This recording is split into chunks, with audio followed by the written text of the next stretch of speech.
আমার 5 লাখ টাকা লোন নেওয়া সব মহিলারা এসছে আমার বাড়িতে, আমাদের ঈদটা করতে দিক। দরজায় কড়া নাড়া মুসলমানদের অন্যতম বড় উৎসব ঈদ উল আজহা। পশ্চিমবঙ্গের আগে ঈদ উপলক্ষে অতিরিক্ত সরকারি ছুটি যে প্রচলন ছিল তা নিয়ে এবার নতুন করে আলোচনা শুরু হয়েছে। এবারের ঈদকে সামনে রেখে রাজ্যের রাজনৈতিক পরিবেশ বেশ উত্তপ্ত হয়ে উঠেছে। সরকারি ছুটির সংখ্যা কমানো এবং কোরবানি পশুর এবং জবাই সংক্রান্ত প্রশাসনিক করা নির্দেশিকা, এই দুই বিষয়কে কেন্দ্র করে নানা মহলে বিতর্ক দেখা দিয়েছে।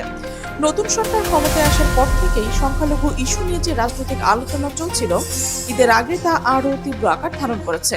রাজনৈতিক বিশ্লেষকদের মতে এসব সিদ্ধান্তকে ঘিরে রাজ্যের সামাজিক রাজনৈতিক অঙ্গনে চাপা উদ্বেগ তৈরি হয়েছে। এক পক্ষ বলছে প্রশাসন নিয়ম কানুন কঠোর করছে, অন্যদিকে বিরোধীদের অভিযোগ এসব পদক্ষেপের প্রভাব সরাসরি মুসলিম সম্প্রদায়ের ওপর পড়তে পারে। ফলে উৎসবের আনন্দের পাশাপাশি রাজনৈতিক উত্তাপও এখন পশ্চিমবঙ্গ জুড়ে আলোচনার কেন্দ্রে উঠে এসেছে। বিশেষ করে নতুন মুখ্যমন্ত্রী শুভেন্দু অধিকারীর সরকার ক্ষমতায় আসার পর মুসলিম সম্প্রদায়কে ঘিরে একের পর এক প্রশাসনিক সিদ্ধান্ত নিয়ে যে আলোচনা শুরু হয়েছে, ঈদের ঠিক আগ মুহূর্তে সেই বিতর্ক যেন আরো গভীর হয়ে উঠেছে। বিগত 15 বছর ধরে পশ্চিমবঙ্গের ঈদ উল আজহা উপলক্ষে 2 দিনের সরকারি ছুটির একটি রীতি চালু ছিল। মমতা বন্দ্যোপাধ্যায়ের সরকার আমলে এই ছুটি শুধু আনুষ্ঠানিক সিদ্ধান্ত ছিল না, বরং রাজ্যের সংখ্যালঘু সম্প্রদায়ের প্রতি একটি রাজনৈতিক এবং সামাজিক বার্তা হিসেবেও দেখা হতো। চলতি বছরের শুরুতেও মমতা বন্দ্যোপাধ্যায় ঘোষণা দিয়ে গিয়েছিলেন যে 26 এবং 27 মে ঈদ উপলক্ষে রাজ্য জুড়ে 2 দিনের সরকারি ছুটি থাকবে। কিন্তু সরকার পরিবর্তনের পর সেই সিদ্ধান্তে বড় পরিবর্তন আনা হয়েছে। 23 মে নবান্ন থেকে প্রকাশিত এক বিশেষ বিজ্ঞপ্তিতে জানা হয়েছে 26 বা 27 মে নয়, বরং 28 মে বৃহস্পতিবার একদিনের জন্য সরকারি ছুটি ঘোষণা করা হয়েছে। প্রশাসনিক সূত্র বলছে চাঁদ দেখার ভিত্তিতে ঈদের সম্ভাব্য তারিখ পরিবর্তন হওয়ার এই সিদ্ধান্ত নেওয়া হয়েছে। তবে রাজনৈতিক বিশ্লেষকদের একাংশ মনে করছে বিষয়টি শুধু ক্যালেন্ডার পরিবর্তনের মধ্যে সীমাবদ্ধ নয়। তাদের মতে এর পেছনে নতুন সরকারের একটি সুস্পষ্ট রাজনৈতিক বার্তা রয়েছে। কারণ ক্ষমতায় আসার পর থেকেই শুভেন্দু অধিকারীর সরকার মুসলিম সম্প্রদায় সম্পর্কিত বিভিন্ন বিষয়ে ধারাবাহিকভাবে কঠোর অবস্থান নিচ্ছে বলে অভিযোগ উঠেছে। এর আগে 13 মে রাজ্য সরকারের তরফে পশু জবাই সংক্রান্ত একটি নির্দেশিকা জারি করা হয়েছিল। সেখানে বলা হয়েছে সরকারের অনুমতি ছাড়া কোনো গরু জবাই করা যাবে না এবং গরুর বয়স কমপক্ষে 14 বছর হতে হবে। ঈদের ঠিক আগে এমন নির্দেশিকা কার্যত গোটা কুরবানি বাজারে অনিশ্চয়তা তৈরি করেছে। এই সিদ্ধান্তের পর পশ্চিমবঙ্গের বিভিন্ন পশুর হাটে বড় ধরনের প্রভাব পড়তে শুরু করেছে। বিশেষ করে মুর্শিদাবাদ, নদিয়া, মালদহ, উত্তর ও দক্ষিণ 24 পরগনার মতো মুসলিম অধ্যুষিত এলাকাগুলোতে প্রতি বছর কুরবানি ঈদকে কেন্দ্র করে কোটি কোটি টাকার গবাদি পশু ব্যবসা করা হয়। কিন্তু এবার পরিস্থিতি পুরোপুরি বদলে গেছে। ব্যবসায়ীরা বলছেন নতুন নিয়মের কারণে ক্রেতাদের মধ্যে ভয় এবং অনিশ্চয়তা তৈরি হয়েছে। অনেক মুসলিম পরিবার এবার গরুর পরিবর্তে ছাগল বা ভেড়ার দিকে ঝুঁকছে। হাটে গরু সারি সারি থাকলেও আগের মতো ক্রেতার ভিড় দেখা যাচ্ছে না।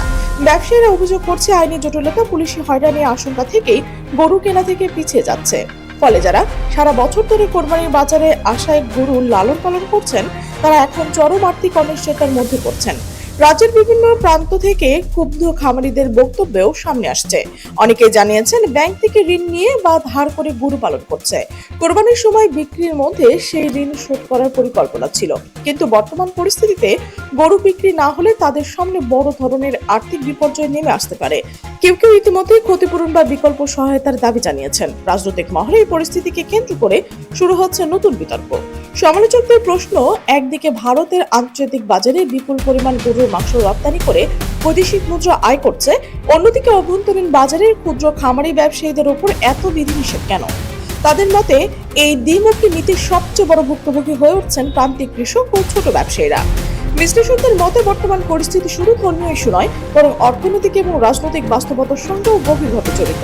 কারণ পশ্চিমবঙ্গের গ্রামীণ অর্থনীতির একটি বড় অংশ কোরবানি বাজারের ওপর নির্ভরশীল। গবাদি পশুর ব্যবসা, খাদ্য সরবরাহ, পরিবহন, হাট ব্যবস্থা সবকিছু মিলিয়ে হাজার হাজার মানুষের জীবিকা এই মৌসুমী বাজারের সঙ্গে সম্পর্কিত। ফলে বাজার স্থবির হয়ে পড়লে তার প্রভাব গোটা অর্থনীতিতেই পড়তে পারে। এদিকে রাজনৈতিক প্রতিক্রিয়াও ক্রমশ তীব্র হচ্ছে। বিরোধী শিবিরের অভিযোগ, নতুন সরকারের প্রশাসনিক সিদ্ধান্তের আড়ালে বিভাজনের রাজনীতি করছে। তাদের মতে ঈদের ছুটি কমিয়ে আনা এবং কোরবানির আগে কঠোর নির্দেশনা জারি করা, এই দুইটি সিদ্ধান্ত একটি বার্তা বহন করছে। যদিও সরকারিভাবে প্রশাসন এখন অভিযোগ অস্বীকার করছে, অন্যদিকে বিজেপি সমর্থক মহলে একটি অংশ দাবি করছে যে পশু জবাই এবং হাট ব্যবস্থাপনা নিয়ে নেওয়া সিদ্ধান্তগুলো বিদ্যমান আইন এবং প্রশাসনিক নীতিমালার মধ্যেই করা হয়েছে। তাদের বক্তব্য অনুযায়ী জনস্বাস্থ্য, পরিবেশ, অনুমোদিত স্থান, আইন শৃঙ্খলার বিষয়গুলো বিবেচনায় রেখে বিভিন্ন সময়ে প্রশাসন নিয়ন্ত্রণ ব্যবস্থা নিয়ে থাকে। তাই এটাকে সম্পূর্ণ নতুন এবং ব্যতিক্রমী হিসেবে দেখার কোনো সুযোগ নেই। তবে বাস্তবে পশ্চিমবঙ্গের বিভিন্ন পশুর হাট, সীমান্ত বাজার এবং গ্রামীণ এলাকায় যে উদ্বেগ এবং অসন্তোষ তৈরি হচ্ছে সেটা রাজনৈতিকভাবে গুরুত্ব পাচ্ছে।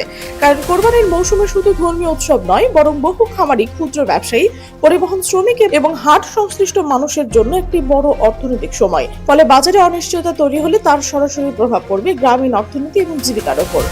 বিশ্লেষকদের মতে বর্তমান পরিস্থিতি পশ্চিমবঙ্গের রাজনীতিতে নতুন বাস্তবতার ইঙ্গিত দিচ্ছে।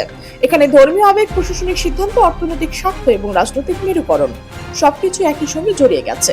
বিশেষ করে নির্বাচনের পর রাজ্যের রাজনৈতিক পরিবেশ তুলনামূলক বেশি সংবেদনশীল হয়ে ওঠায় ছোট প্রশাসনিক সিদ্ধান্ত দ্রুত বড় রূপে বিতর্ক নিচ্ছে। একই সঙ্গে অনেক পর্যবেক্ষক মনে করছে এই ধরনের ইস্যু এখন শুধু আইন প্রয়োগের প্রশ্ন সীমাবদ্ধ নেই, বরং একটি রাজনৈতিক বার্তা ও জনমতের লড়াইয়েও পরিণত হয়েছে। বিভিন্ন রাজনৈতিক দল নিজেদের অবস্থান তুলে ধরে ধর্মীয় স্বাধীনতা, খামারিদের স্বার্থ, আইন শাসন কিংবা সামাজিক সম্প্রীতির মতো বিষয়গুলো সামনে আনছেন। ফলে পরিস্থিতি আরো বেশি আলোচিত এবং স্পর্শকাতর হয়ে উঠছে।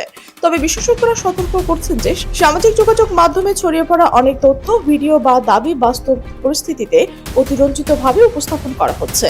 তাই পরিস্থিতি মূল্যায়নের ক্ষেত্রে নির্ভরযোগ্য সংবাদ মাধ্যম, প্রশাসনিক নির্দেশনা এবং মাঠ পর্যায়ের বাস্তবতার তথ্যকে গুরুত্ব দেওয়া জরুরি। কারণ উত্তেজনাপূর্ণ পরিবেশে গুজব বা ভুল তথ্য খুব দ্রুত সামাজিক অস্থিরতা তৈরি করতে পারে।